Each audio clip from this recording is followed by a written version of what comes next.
Bir ticaretçi pul tepishni o'ylamaslik kerak deyman. Bir ticaretçi jiq pul tepishni o'ylash kerak deyman.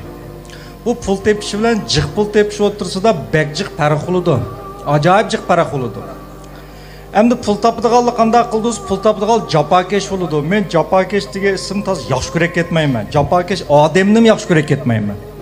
Chunki jafokeshlikning o'zimi bir iqtidorsizlik deb qarayman. Endi bir odamlar bor, shundoq tirishidi, pul topolmaydi.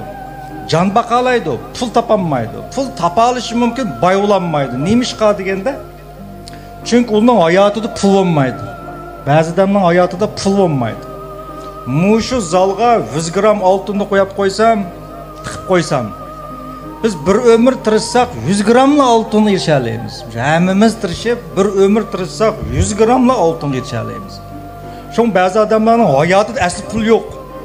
Shun qancha tirishib bu, qancha yo'q narsani topib olmaydi.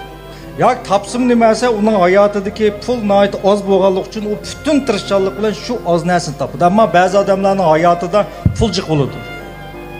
Uning hayotida pul jiq bo'lganligi uchun u bekjiq tirishib ketmasimi, u jiq pul topa oladi. Shun nurg'un odamlar tirishga ajoyib ko'ngil bo'ladi, tirishni madiylaydi, japoni naqshloqit so'zlaydi, tirish kerak deb og'iz qurib ketgich so'zlaydi. Ammo ularning hammasi bir nuqtaga sal qargan. U bo'lsin demasa